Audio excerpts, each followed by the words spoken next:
Bonjour et bienvenue sur la chaîne de Monsieur Porc, la chaîne qui tue des vampires jusqu'à ce qu'ils soient morts, jusqu'à ce qu'ils ressuscitent, jusqu'à ce qu'ils soient morts à nouveau, parce qu'on est sur Mega Drive et que maintenant c'est l'ère de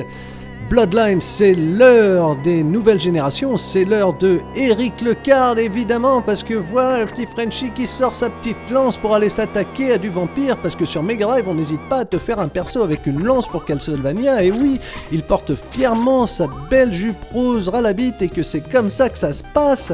dans les vieux châteaux. On rencontre parfois des gens avec des tridents, et que même si on est sur les dents de pas pouvoir les fouetter, c'est comme ça, c'est le Mega Drive, c'est le fait que c'est pas la super, que c'est pas super, mais que c'est déjà ça et qu'on est bien content de pouvoir y jouer en faisant des flammes bleues. Non, faut pas déconner, évidemment on prend John Morris parce que John Morris n'est pas un anagramme de Dracula en anglais comme Eric Lecard, forcément pas en anglais, en japonais il se passe des trucs quand on se gourre au micro. Toujours est-il que voilà le loup, il est méchant, il est tombé, il fait des bruits et que ce jeu a des graphismes absolument superbes et que ce jeu a un gameplay péchu et que ce jeu a des musiques pour la plupart mémorables et que ce jeu a les bruitages les plus pétés que j'ai entendus depuis longtemps sur Mega Drive. D'où ce contraste vient-il? Pourtant on peut faire des beaux bruitages aussi sur Mega Drive, mais là vraiment tu as les yeux qui sourient, tu as les oreilles qui chantent la musique et en même temps qui grincent du bruitage. C'est comme ça que ça se passe quand on a des reflets dans le sol, attention, effet le plus impressionnant du jeu, encore une fois gâché par un bruitage tout pourrave.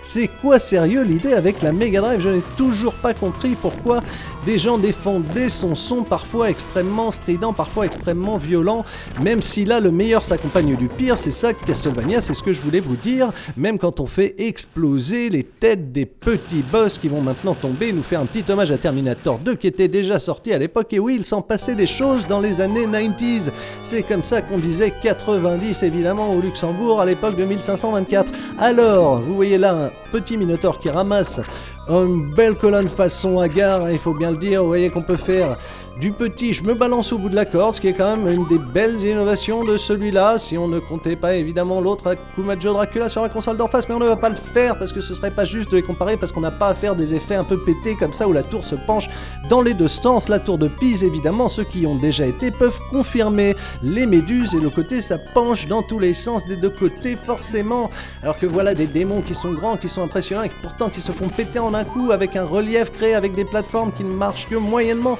mais on fait avec ce qu'on a et c'est déjà pas mal, avec des gros boss chauve-souris là, avec une grosse queue, avec un très impressionnant et tout rouge et encore une fois graphiquement là ça pète, ça claque, ça donne envie, la jouabilité c'est super, mais écoutez-moi ces cris quoi, c'est quoi ces bruitages, c'est quoi ces vieux bruitages, pourquoi ça donne envie de saigner des tympans, je ne sais pas, on n'a pas le choix parce qu'on est pistonné, même les Allemands, et oui dans le niveau allemand on a pensé qu'une chose c'est à mettre de l'industrie, de l'usine, on va jusqu'au bout du pistonnage, c'est comme ça, on se retrouve avec des petits engrenages qui ne rappellent pas du tout Castlevania 3, un homme nous roule dessus au sol et c'est des choses qui arrivent, on essaye de nous trancher mais on va éviter le sujet, et oui, parce qu'il y a franchement de bonnes options, de bons moments de jouabilité, des boss dont la qualité artistique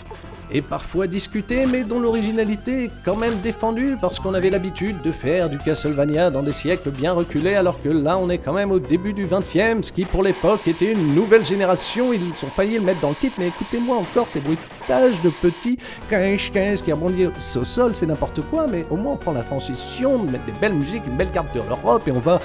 au château de Versailles qui manifestement est une vieille cabane en bois shinto, parce que bien sûr tout le monde y est allé et a pris des photos, et on se souvient tous qu'on ne retourne pas à Versailles parce que c'est quand même très embêtant ces petits squelettes verts avec une faux qui se balance au-dessus des arbres autour du château, et qu'on aurait bien pris encore une fois des mots avec eux, mais qu'à la place on va avoir des mots de tête à se dire ah là là là là là là, les petits chevaliers sont toujours importants à détrôner dans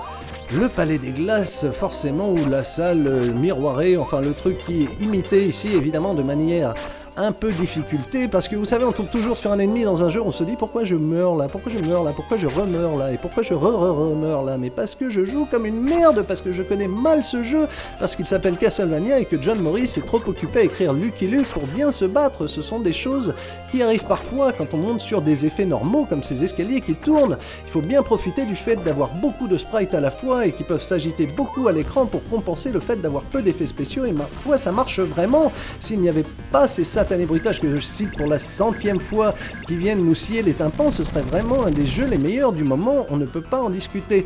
Alors après, si vous voulez l'essayer, je vous conseille bien évidemment, tout comme votre serviteur, la Konami Castlevania Collection, parce qu'il faut pas déconner, son prix sur son vrai support, non d'import, ne ressemble absolument plus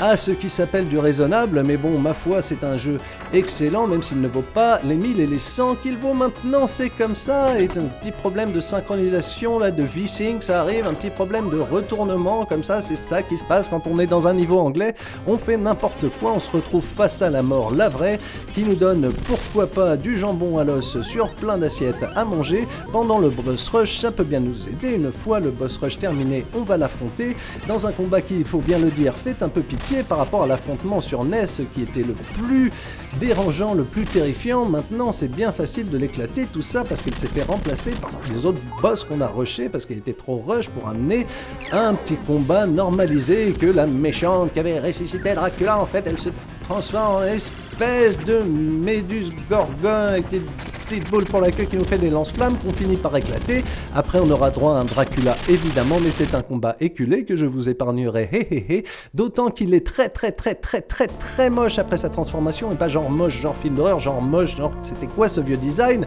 mais vous le découvrirez si ce jeu vous terminez et que vous transformez le château en sable mouvant, comme il se doit forcément, et c'est à ce moment-là qu'on se dit que Mega Drive, pourquoi pas, après tout, hein, voilà, petit 16/9, pourquoi pas, après tout, ce jeu était pas mal, pourquoi pas, après tout, je vous remercie de m'avoir écouté, après tout, à bientôt et merci.